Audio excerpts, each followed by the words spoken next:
नमस्कार दोस्तों, स्वागत है आपका अपने चैनल शिक्षा दीक्षा विद वीके में। कैसे हैं आप सब लोग? उम्मीद करता हूँ सभी अच्छे होंगे और इस लॉकडाउन में अपनी पढ़ाई को, अपनी स्टडी को एक निरंतर वे में, एक सही दिशा में आप कर रहे होंगे। और जैसा कि आने वाली परीक्षाएं हैं उनके लिए भी आप लगनशील होंगे और प्रगतिशील विचारों के साथ उस ओर आप बढ़ रहे होंगे। हम संविधान और राज्य व्यवस्था के बारे में चर्चा कर रहे थे, जिसमें हमने विभिन्न पहलुओं को जाना था और मुख्यतः हम जो बात कर रहे थे वो संविधान की जो विकास हुआ, संवैधानिक जो विकास है, ऐतिहासिक जो उसकी पृष्ठभूमि है, हम उस पर बात कर रहे थे। कल हम 1853 तक अपना संवैधानिक सुधार देख चुके थे। उनमें विभिन्न क्या क्या बदलाव हुए, क्या क्या उनमें नियम कानून आए, उनकी एक रूपरेखा हमने समराइज तौर पर देखी। आज हम आगे बढ़ते हैं। दोस्तों, कल मैंने जैसा आपके सामने जिक्र किया था, आज मैं आपको उससे शुरू करने से पहले थोड़ा सा मॉडर्न हिस्ट्री का आपको जिक्र करना चाहूंगा। उससे आपकी समझ ज्यादा मजबूत हो सकेगी और आप अच्छे से इस विषय पर पकड़ बना पाएंगे। चलिए शुरू करते हैं। देखो दोस्तों, 1853 दो एक महत्वपूर्ण रोल अदा करते हैं जो अब हम पढ़ने जा रहे हैं उसके तौर पर। इसके बाद एक्ट आता है 1858 का भारत शासन अधिनियम। भारत शासन अधिनियम, इसे चार्टर्ड एक्ट क्यों नहीं कहा गया? आखिर ऐसे क्या कारण थे इसे भारत शासन अधिनियम कहा गया? इसको समझने से पहले हम थोड़ा सा, जैसा मैंने आपको बताया, हम आधुनिक भारत की थोड़ी सी पृष्ठभूमि समझेंगे और 1813 एक्ट की और 1853 एक्ट की जो भूमिकाएं इस एक्ट के आने में महत्वपूर्ण भूमिका रही और जो इसके पूर्व में जो भी आंदोलन हुआ उसकी भी आपको भूमिका थोड़ी समझनी चाहिए। हालांकि उसकी विस्तृत चर्चा मैं आधुनिक भारत में करूंगा। मैंने आपको बताया था 1813 का जो एक्ट था उसमें ईसाई मिशनरी बताया था मैंने आपको। ईसाई मिशनरी को धर्म प्रचार करने की खुली छूट दे दी गई और 1853 के एक्ट में यह कहा गया कि संसद जब तक चाहे तब तक ईस्ट इंडिया कंपनी पर अपनी पकड़ रख सकती है। यानी कल मैंने आपको बताया था और अब फिर बताना चाहता हूं, जब तक ब्रिटिश संसद चाहेगी तब तक ईस्ट इंडिया कंपनी भारत में व्यापारिक कार्यों को संपादित कर सकती है, यानी व्यापार से संबंधित वह कार्य कर सकती है। इसी बीच होता क्या है कि भारत में एक महत्वपूर्ण परिवर्तन होता है और जिसे हम जानते हैं 1857 की क्रांति। इस क्रांति में इसकी भूमिका कहीं ना कहीं एक व्यापक भूमिका रही थी ईसाई मिशनरी के धर्म प्रचार को। क्योंकि आज भी आपने देखा होगा, भारतीय संस्कृति और भारत के लोग सब कुछ बर्दाश्त कर सकते हैं, लेकिन यदि उनके धर्म पर कोई टिप्पणी कर दे तो उसे वो हरगिज बर्दाश्त नहीं कर सकते। और यही कारण था कि ये तो सिर्फ एक रोल था जिसमें एक्ट के तहत इसमें चर्चा की गई थी, लेकिन वास्तव में इसके पीछे अन्य भी कई कारण थे। उन अन्य कारणों को हम एड्रेस करेंगे, लेकिन वो आधुनिक क्लास में करेंगे, आधुनिक भारत की जो क्लास होगी। इसके पीछे जो महत्वपूर्ण कारण रहे उसमें एक कारण आप यहीं पर यही समझे कि ईसाई मिशनरी जो थी, पादरी जो थे हमारे यहाँ आते थे, वो यहाँ पर कर क्या रहे थे? एक्चुअल में वो यहाँ पर धर्म परिवर्तन का कार्य कराने की कोशिश कर रहे थे। यानी मुस्लिम को ईसाई बना दे, हिंदू को ईसाई बना दे, सिख को ईसाई बना दे। और 1857 की क्रांति का कहीं ना कहीं एक कारण यह भी रहा था। अब इसके आगे होता क्या है? 1857 की जब क्रांति हो जाती है और 1853 के एक्ट में मैंने आपको बताया ब्रिटेन की संसद यह घोषणा कर चुकी थी कि जब तक उसका मन चाहेगा तब तक ईस्ट इंडिया कंपनी के ऊपर वो अपना शासन स्थापित कर कर रखेगी, यानी उसकी अब इच्छाओं पर ही ईस्ट इंडिया कंपनी का अस्तित्व निर्भर करता था। जब 1857 की क्रांति होती है तो भारत में एक व्यापक महत्वपूर्ण बदलाव देखने को मिलता है और ब्रिटेन की संसद में यह बात गूंजती है कि कहीं ना कहीं ईस्ट इंडिया कंपनी जो वहां पर व्यापार करने गई थी उसने वहां पर जाकर व्यापारिक गतिविधियों से अलग और भी अन्य कई कार्य किए, जिसके कारण भारत में ऐसा आंदोलन उपजा। और आप जानते हैं 1857 की क्रांति एक ऐसी क्रांति थी, एक ऐसा आंदोलन था, यहीं से बहुत सारे परिवर्तन देखने को मिलते हैं और ऐसी क्रांति थी जिसे आज भी नहीं भुलाया जा सकता। आज भी उसमें जिस तरीके से अंग्रेजों ने नरसंस हमारे यहाँ व्यवहार किया था, हमारे स्वतंत्रता सेनानियों को और हमारे जो यहाँ के देशी रियासतों के राजा थे उन्हें किस तरीके से उन्होंने खत्म किया था, उसे हम भली भांति परिचित हैं। इसके बाद ब्रिटेन में जब ये बात गूंजी, खैर हम अपने टॉपिक पर वापस आते हैं, ब्रिटेन में यह बात गूंजी तो उन्होंने कहा ईस्ट इंडिया कंपनी के अस्तित्व को वहां से समाप्त करना चाहिए और वहां पर एक्ट पारित हुआ। और अब क्योंकि भारत के लोग यह डिक्लेयर कर चुके थे, भारत के लोग और भारत के जो भी समझदार व्यक्ति थे उन्होंने यह घोषणा कर दी थी कि अब हमें ब्रिटेन के शासन की जरूरत नहीं। लेकिन जिस ब्रिटेन ने हमारे यहाँ पर इतनी शक्तियों को जन्म दिया, इतनी सारी चीजें काम की, तो कहीं ना कहीं वो छोड़कर जाने के लिए तैयार नहीं थे।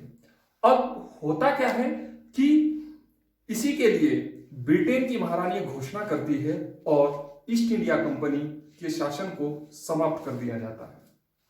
और यहीं से पढ़ते हैं 1858 का भारत शासन अधिनियम। इसके पीछे यह महत्वपूर्ण भूमिका थी जो मैंने आपको बताई। अब हम ये देखेंगे कि 1858 के जो एक्ट था उसे भारत शासन अधिनियम क्यों दिया गया, इसे भी हम समझेंगे और इसके पीछे रीजन क्या थे ये हमने अच्छे से जाना। और तब भी अगर किसी बच्चे को, किसी दोस्तों को, अगर आपको कोई भी इसमें समस्या उत्पन्न होती है तो आप कमेंट जरूर करें और आप वीडियो को सीरियल वाइज देखें, पीछे से देखते आए, तभी आपकी समझ मजबूत होती जाएगी। क्योंकि मैं जो पढ़ाता हूँ, मैं जो चीज करता हूँ वो बिल्कुल इंटरलिंकिंग होती है और अगर आप चीजों को अंतर संबंध तरीके से पढ़ेंगे तो आपको रटने की जरूरत नहीं पड़ेगी, क्योंकि बच्चे रट रट कर थक गए हैं।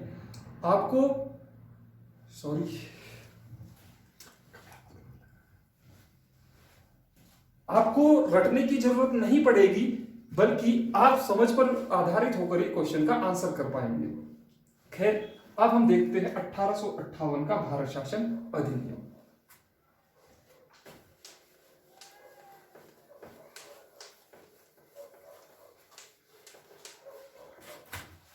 इस एक्ट की डेट भी याद रखना, 1 नवंबर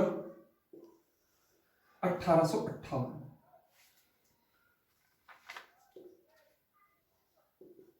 यह ब्रिटेन की महारानी का घोषणा पत्र और जिसे कैनिंग के द्वारा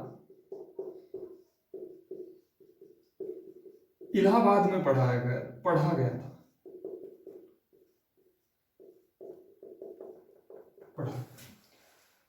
पढ़ा गया और इसमें यह डिक्लेयर किया गया कि अब यानी 1858 में BOC board of control plus court of director का शासन क्या किया जाता है, भारत में समाप्त किया जाता है। सबसे महत्वपूर्ण प्रोविजन इसमें यही किया गया, क्योंकि वो ब्रिटिश संसद को यह लग रहा था कि COD और इसके ऊपर जो BOC थी वो कहीं ना कहीं COD पर पकड़ नहीं रख पाए और COD ने क्या किया, भारत में जो एक इतनी बड़ी क्रांति हो गई उसमें कहीं ना कहीं इनकी भूमिका थी और ये सफल नेतृत्व नहीं कर पाए और इसीलिए क्या किया, इन्हें समाप्त कर दिया गया। इसके स्थान पर अब भारत में क्या शासन पद्धति लाई गई, इसे हम समझेंगे। अब आप इसे नोट डाउन करें, स्क्रीनशॉट लें। मैंने कहा 1 नवंबर 1858 को भारत शासन अधिनियम लाया गया। किसके बाद? 1857 की क्रांति के बाद।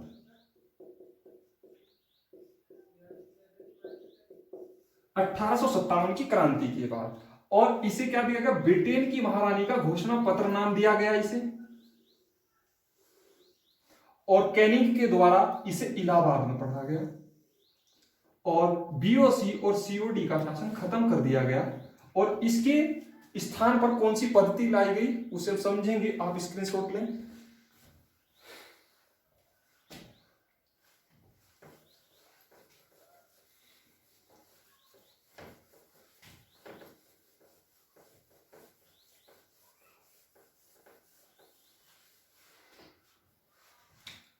देखो दोस्तों, यह भारत है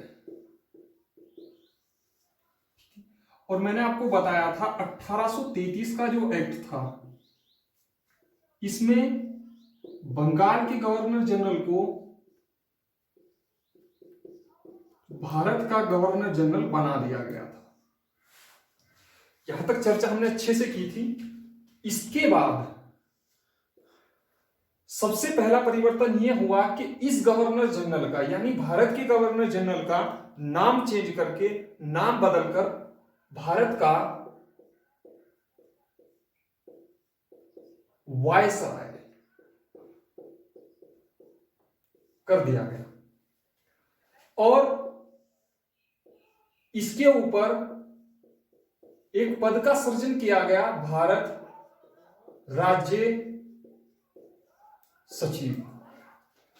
और इसके ऊपर ब्रिटेन की संसद,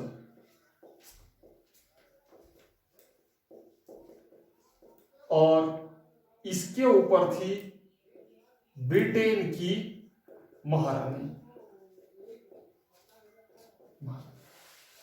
आप इस फिगर को इसी तरह समझें और इसी तरह आप इसे अपने कॉन्सेप्ट को मजबूत करें कि भारत का जो शासन था, अब तक गवर्नर जनरल जो देख रहा था, यानी COD प्लस BOC, ये इस माध्यम से देख रहे थे, इनकी समाप्ति कर दी गई, इनका उन्मूलन कर दिया गया और भारत के गवर्नर जनरल के स्थान पर एक पद लाया गया, भारत का वायसराय।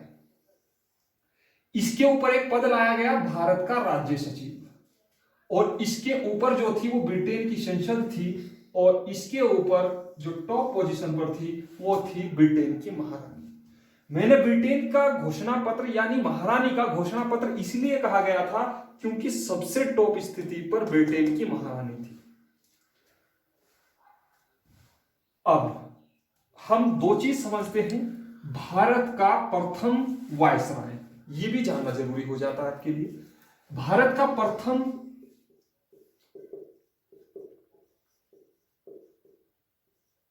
वायसराय था लॉर्ड कैनिंग।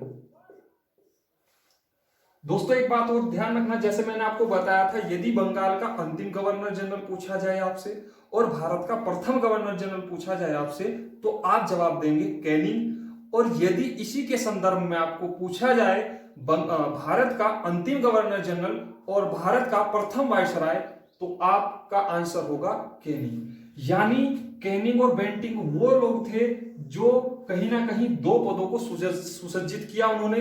एक प्रकार पर वो कम और एक प्रकार पर वो व्यापक तौर पर उभर कर सामने आए।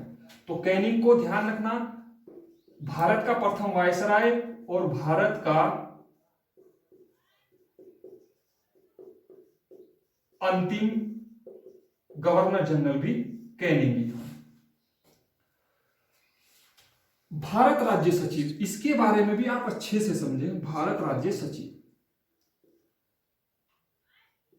भारत राज्य सचिव के नीचे इसकी टॉप पर एक व्यक्ति था, यानी यहां कोई व्यक्ति होगा, और इसके नीचे 8 सदस्य एक थे और 7 सदस्य एक थे।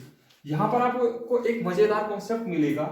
ये जो 8 सदस्य थे, इनकी जो नियुक्ति होती थी वो COD ही करते थे, यानी कोर्ट ऑफ डायरेक्टर ही करते थे। और ये जो 7 सदस्य थे इनकी नियुक्ति ब्रिटेन की महारानी करती थी। ये ध्यान रखना। अब देखो आप सिर्फ शक्लें बदली, इंटेंशन, उसके पीछे की जो सोच थी, उसके पीछे की जो उनके हित थे वो सेम रहे। यानी अब आप देख लो, इस भारतीय राज्य सचिव को निर्णय बहुमत के आधार पर लेना था, तो यानी जिधर 8 कर देंगे उधर ही निर्णय हो जाएगा। और आप अच्छे से देख सकते हैं कि 8 सदस्यों की नियुक्ति COD यानी भारत के साथ खिलवाड़ किया गया। भारत को सिर्फ यह लॉलीपॉप दे दिया गया कि आपके लिए हम भारत शासन अधिनियम लाए हैं, और भारत इस समय खुश भी हुए थे, लेकिन उसके पीछे का जो मकसद था उसे वो वास्तव में नहीं भाग पाए। ब्रिटेन की संसद, अब इसे उत्तरदायी होना था, और इससे संसद और संसद यहां, तो ये एक स्ट्रक्चर तय हुआ। ये यहां पर एक शासन प्रणाली 1858 के एक्ट में उभर कर सामने आई। इसे आप समझे और नोट डाउन करें।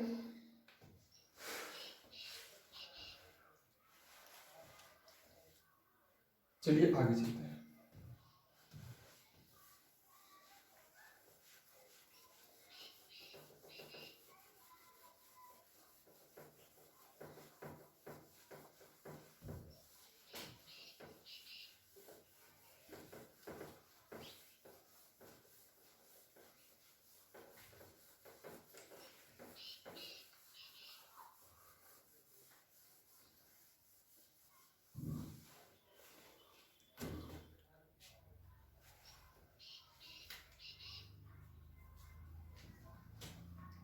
नेक्स्ट प्रावधान इसमें किया गया, कैनिंग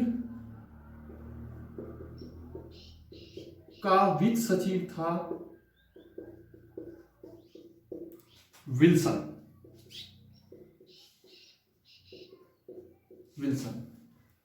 इसी के द्वारा 18 फरवरी 1860 में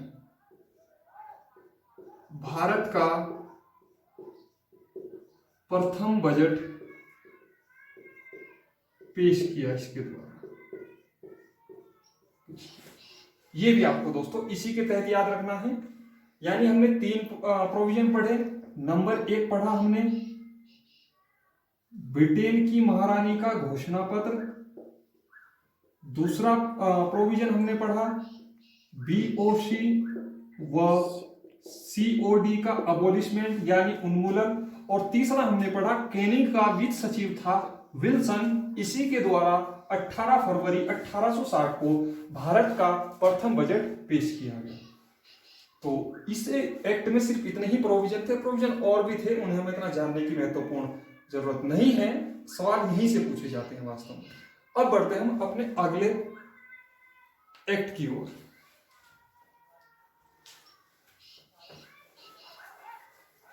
नेक्स्ट एक्ट आता है हमारा 1861 का एक्ट।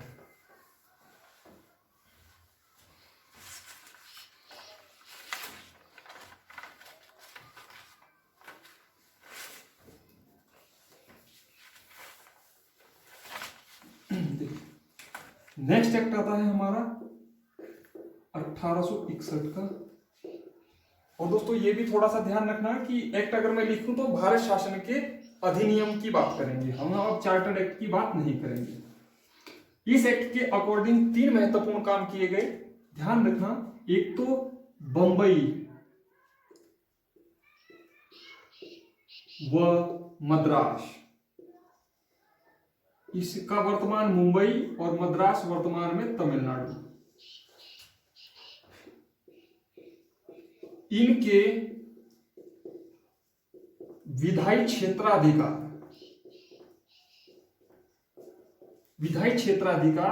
वापस कर दिए गए।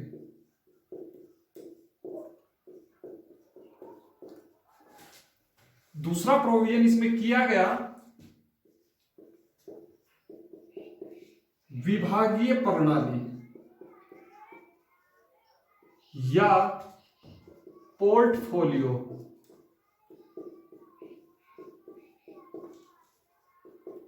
शुरुआत की गई।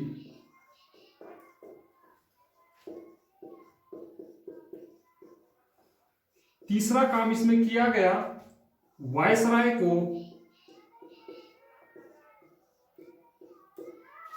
अध्यादेश अध्यादेश जारी करने की शक्ति प्रदान की गई। ये 3 काम इसमें महत्वपूर्ण किए गए 1861 के एक्ट में। इसे आप समझे, विधायी क्षेत्राधिकार का क्या मतलब था, इसे आप अच्छे से समझ ले।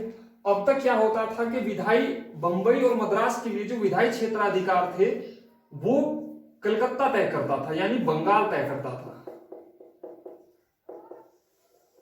अब क्या किया कि बंबई के लिए, अगर बंबई प्रेसिडेंसी के लिए कोई कानून बनेगा तो बंबई ही बना सकती थी, और अगर मद्रास के लिए यानी वर्तमान में तमिलनाडु, अगर इसके लिए कोई कानून बनेगा तो इस कानून को मद्रास ही बनाएगी। और यही थे विधायी क्षेत्राधिकार वापस कर दिए गए, क्योंकि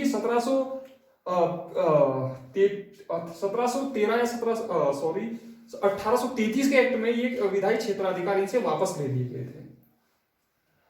विभागीय प्रणाली की या पोर्टफोलियो की शुरुआत की गई। ये क्या था, वर्तमान में आप देखते होंगे फलाना मंत्री इस डिपार्टमेंट है, पर्यावरण मंत्री प्रकाश जावड़ेकर, मानव संसाधन मंत्री रमेश चंद्र पोखरियाल निशंक, वित्त मंत्री हमारी निर्मला सीतारमण, विदेश मंत्री एस जयशंकर, गृह मंत्री हमारे अमित शाह, और रक्षा मंत्रालय हमारे राजनाथ सिंह जी के पास है।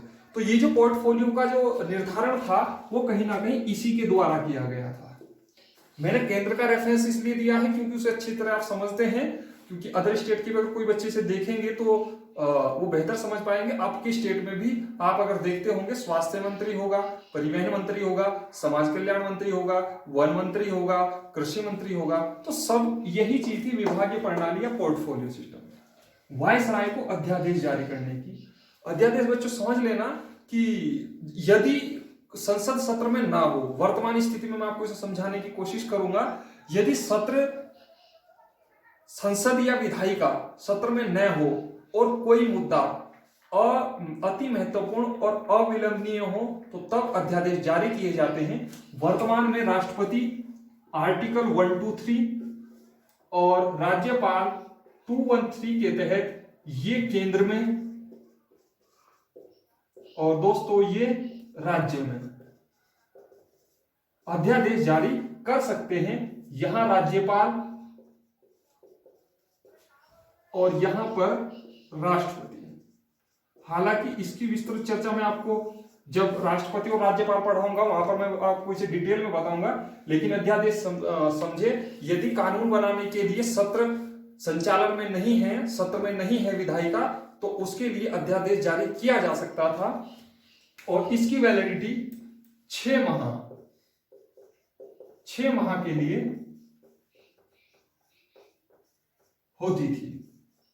ये महत्वपूर्ण इसमें प्रोविजन किए गए थे। आप इसका स्क्रीनशॉट लें और तीनों प्रोविजन को अच्छे से याद रखिए। नेक्स्ट एक्ट की बात करते हैं।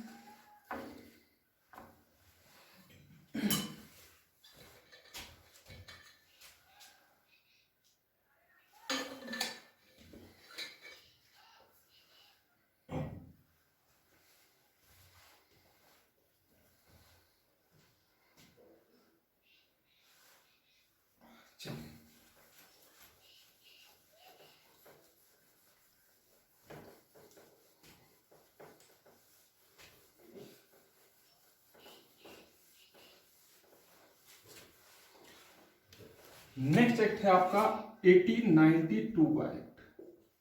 इसमें आप 2 प्रोविजन याद रखेंगे बस। बजट पर बहस या चर्चा की अनुमति दी। नेक्स्ट, सीमित अर्थों में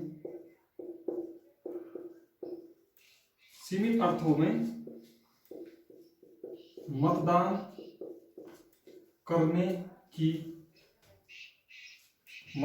करने का अधिकार। सीमित अर्थों में, ध्यान रखना दोस्तों। नेक्स्ट एक्ट आता है हमारा 1909 का एक्ट, इसके द्वारा मुस्लिम्स को पृथक निर्वाचन प्रणाली, पृथक निर्वाचन दिया गया। सेकंड, बजट पर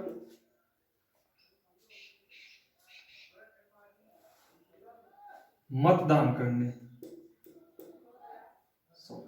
मतदान नहीं, इसे लिखेंगे आप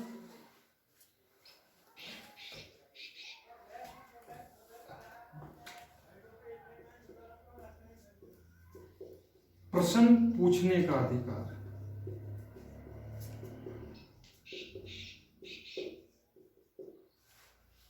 तीसरा, इसमें उम्मीदवार व वोटर की योग्यता का निर्धारण किया गया। ये 3 प्रोविजन इसमें थे। इसे ध्यान रखना दोस्तों, इसे मार्ले मिंटो सुधार भी कहते हैं। मार्ले भारत राज्य सचिव थे, भारत राज्य सचिव, और मिंटो भारत का वायसराय। और इसे ये भी ध्यान रखना यहीं पर, इसके पीछे जो महत्वपूर्ण भूमिका कराई थी इस एक्ट को करने के लिए, वो गोपाल कृष्ण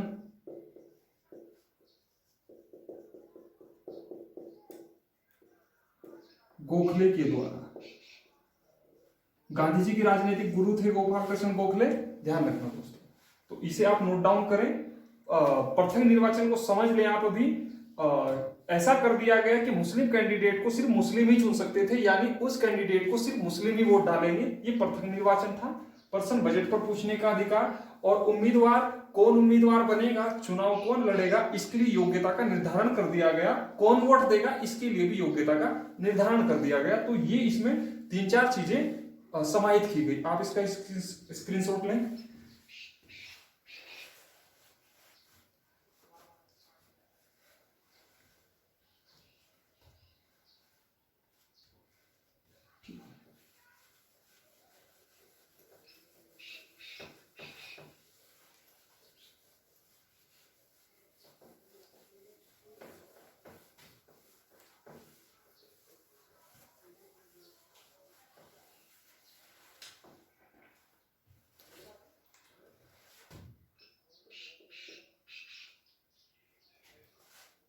दोस्तों, आप ये बिल्कुल ना समझे कि ये मैं सिर्फ संविधान के संदर्भ में क्या संवैधानिक सुधार किए गए मैं उसे लेकर चल रहा हूं। जब मैं आपको मॉडर्न हिस्ट्री पढ़ाऊंगा, उम्मीद करूंगा कि आपको एक एक पॉइंट बिल्कुल क्लियरिटी के साथ, क्योंकि आधुनिक भारत का हिस्सा आता है, वहां मैं आपको इसे बिल्कुल क्रिस्टल क्लियर तरीके से बताऊंगा। वास्तव में जो मैंने आपको अभी भी बताया है वो भी क्रिस्टल क्लियर है, लेकिन वो संवैधानिक दृष्टि के आयाम को ध्यान में रखकर और जो उसका ऐतिहासिक पृष्ठभूमि है उसे ध्यान में रखकर मैं ये चीजें बताता चल रहा हूं। क्योंकि यदि अगर मैं इन एक्ट्स की विस्तृत चर्चा करने लगा तो फिर काफी लंबी क्लासेस हो जाएगी और आपका एक अच्छा खासा लंबा समय इन्हीं एक्ट्स के ऊपर लग जाएगा। वास्तव में अगर जितनी चीज मैंने आपको बताई है, अगर आपने उन्हें अपने अंदर अभिभूत किया तो आप यकीन मानिएगा, आपका उत्तराखंड पीसीएस का एग्जाम हो, आयोग का एग्जाम हो, उत्तर प्रदेश पीसीएस का एग्जाम हो या अन्य कोई एग्जाम हो, इससे सवाल बाहर नहीं जाएगा। पिछले क्वेश्चन उठा के देख लीजिएगा और आने वाले क्वेश्चन में भी आप इसको आजमाइएगा। नेक्स्ट एक्ट आता है हमारा 1919 का एक्ट। इसे ध्यान से पढ़ना है क्योंकि हमारे संविधान में इसमें कई सारे प्रोविजन आपको देखने को मिलेंगे। इसको देखने से पहले आपको थोड़ा सा समझना पड़ेगा, वही फीडबैक, इसके पीछे की पृष्ठभूमि। दोस्तों ध्यान रखना, 1915 ये वो साल है जब हमारे यहां हमारे सबसे महान स्वतंत्रता आंदोलनकारी महात्मा गांधी का आगमन होता है, यहां। इसके बाद भारत का जो स्वतंत्रता आंदोलन है वो एक ऐसी गति पकड़ता है जिसमें ब्रिटेन के शासन की जड़ें हिलनी शुरू हो जाती है। यही वो साल है जब तिलक और एनी बेसेंट दोनों के द्वारा होम रूल लीग आंदोलन की शुरुआत की जाती है। और ये भी होम रूल लीग आंदोलन क्या था कि हमें अपना स्वशासन चाहिए, हमें आपका शासन नहीं चाहिए। कहीं ना कहीं ये एक ऐसे शासन की मांग कर रहे थे कि हम अपने आप अपना शासन बनाएंगे, अपने आप नियम कानून बनाएंगे, हमें आपकी जरूरत नहीं है। इसलिए होम रूल लीग आंदोलन की शुरुआत की गई। पीछे कई सारे कारण थे, हम उन्हें एड्रेस इतिहास में करेंगे। इसी को लेकर ब्रिटेन सरकार के द्वारा 20 अगस्त 1917 में एक घोषणा की जाती है कि भारत में कर्मिक व उत्तरदायी सरकार या शासन को स्थापित या दिन ब्रिटेन के द्वारा यह घोषणा की गई 20 अगस्त 1917 को कि हम अब भारत में क्या करेंगे, भारत में एक उत्तरदायी और कर्मिक रूप से सरकार या शासन को जन्म देंगे।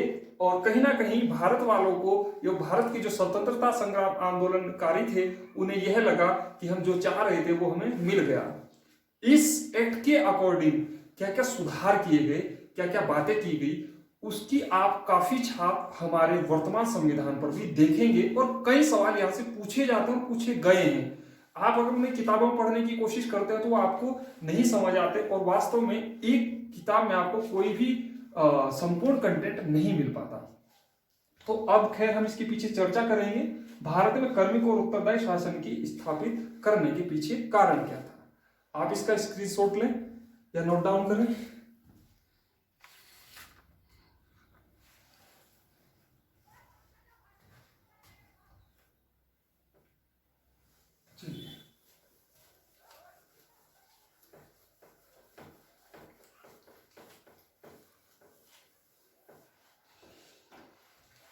इस एक्ट को ध्यान रखना दोस्तों,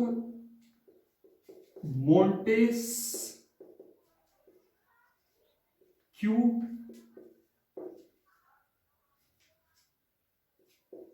चेम्सफोर्ड एक्ट। मोंटेस्क्यू, यदि आपको लिखाई समझना है तो मैं बोल भी देता हूं कई बार, आप उसे एड्रेस करें, उसे जाने अच्छे से। मोंटेस्क्यू चेम्सफोर्ड एक्ट भी कहा जाता है और इसी एक्ट को रोलेट एक्ट भी कहा जाता है।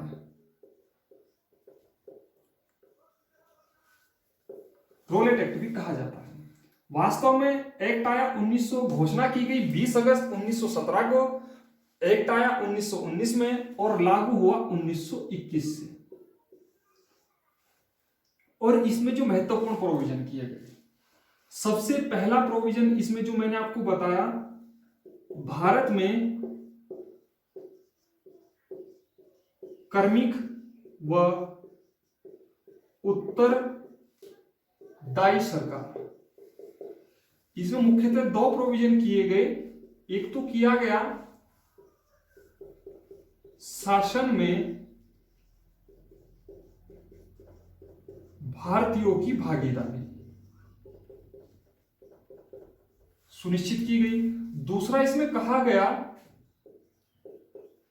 स्वायत्त संस्थाओं का विकास किया जाएगा। यह था कर्मिक और उत्तरदायी सरकार। यानी अब क्या किया गया,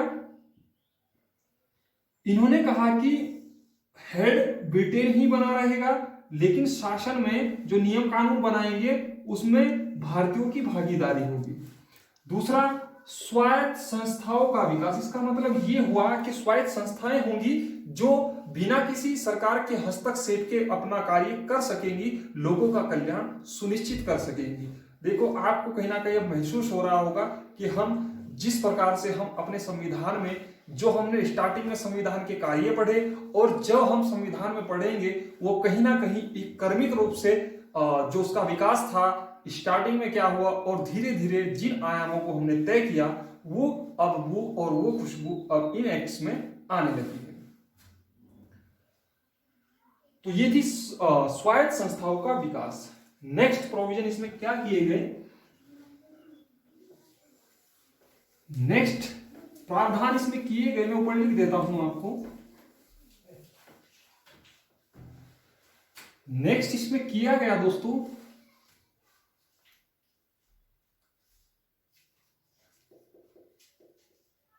प्रस्तावना की संकल्पना। प्रस्तावना की संकल्पना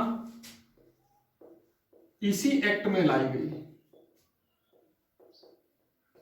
कई बार पूछा गया क्वेश्चन और अच्छे पेपर्स में सवाल जरूर पूछे जाते हैं, और स्पेशली जो भाई बहन उत्तराखंड की तैयारी कर रहे होंगे उन्हें मैं स्पेशली इम्फेसाइज और जोर करके देना चाहूंगा कि अब तक नहीं पूछा है, सवाल जरूर पूछा जाएगा, क्योंकि उसमें बहुत ज्यादा स्टैंडर्ड क्वेश्चन पूछे जाते हैं जो आपकी समझ पर ही विकसित होते हैं, उन्हें आप रटकर नहीं कर सकते।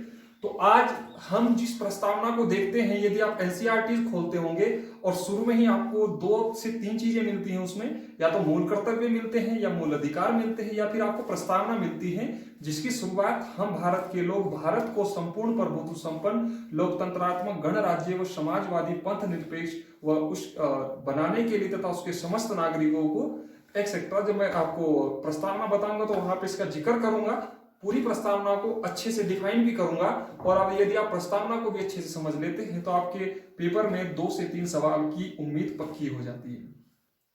प्रस्तावना की संकल्पना इसी एक्ट के माध्यम से लाई गई शुरुआत में। दूसरा, आज वर्तमान में हम देखते हैं लोकसभा और एक देखते हैं राज्यसभा।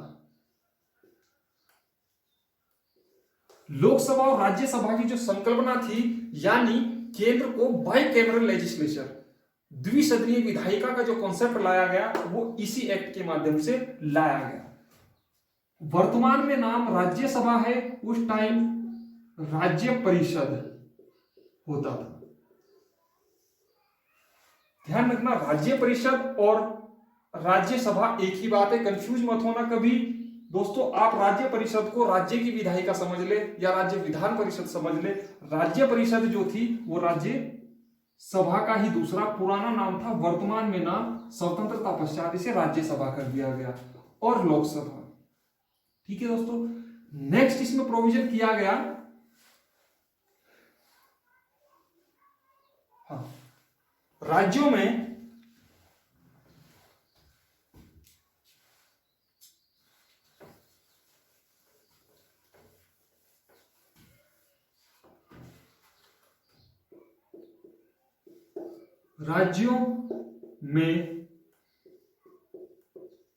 द्वैध शासन की संकल्पना प्रस्तुत की गई। अब इस द्वैध शासन का मतलब क्या था, इसे भी समझ लेना। इसमें राज्य के विषयों को 2 भागों में बांट दिया गया। एक रखा आरक्षित विषय और एक रखा हस्तांतरित।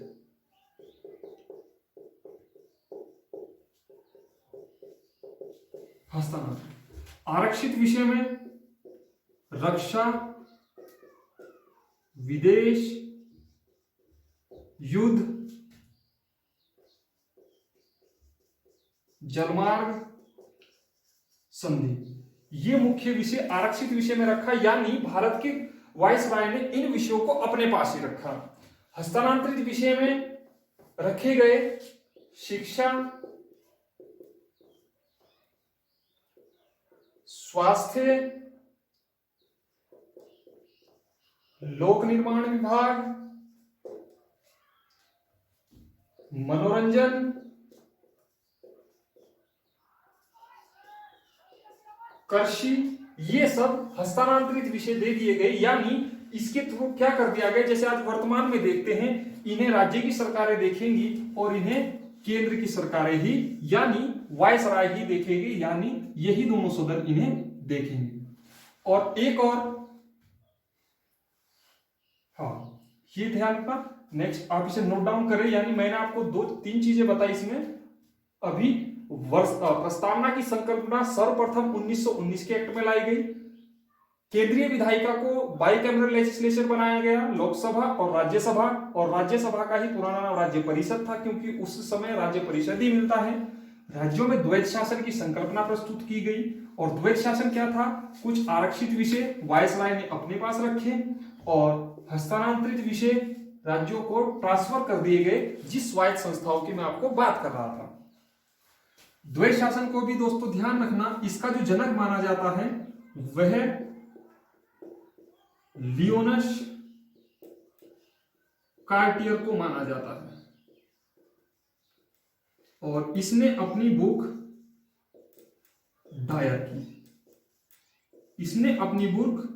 दायर की में इस सिद्धांत को प्रतिपादित किया और यहीं से ब्रिटेन सरकार ने इसको लेकर आई। हालांकि ये ज्यादा सफल नहीं हो पाया, ये विश्लेषण का तथ्य है, हम नहीं करेंगे इसे क्योंकि हमसे इतना नहीं पूछा जाता, वो अलग मैटर है। तो इसका जो जनक है वो द्वैत शासन का अगर आपको कभी जनक पूछा जाए तो लियोनस कार्टियस है। आप इसे नोट डाउन करें और समझें एक बार।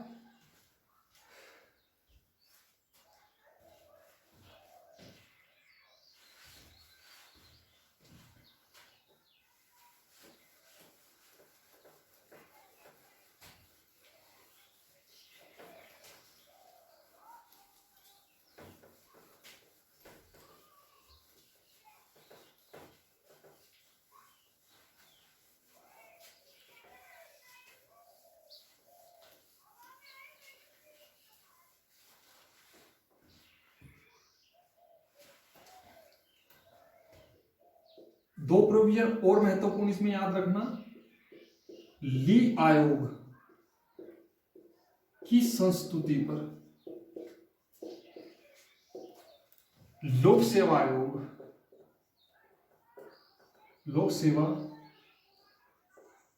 आयोग का गठन किया गया।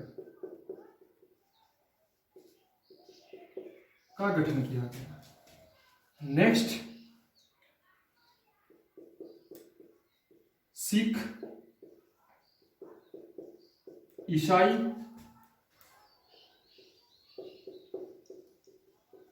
यूरोपीय, भारतीय, इन्हें पृथक निर्वाचन प्रदान कराया गया। नेक्स्ट, महिलाओं को पहली बार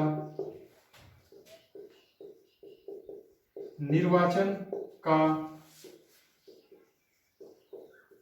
अधिकार मिला। निर्वाचन, आप इसे बेहतर होगा, वोट करने का अधिकार मिला। और नेक्स्ट इसमें लास्ट पॉइंट आप लिखिएगा, ली आयोग, सिख आयोग, महिला आयोग की बात करें।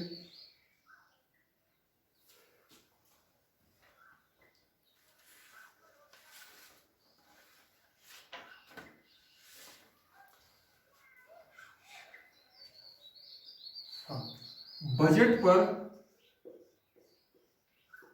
मतदान करने का अधिकार।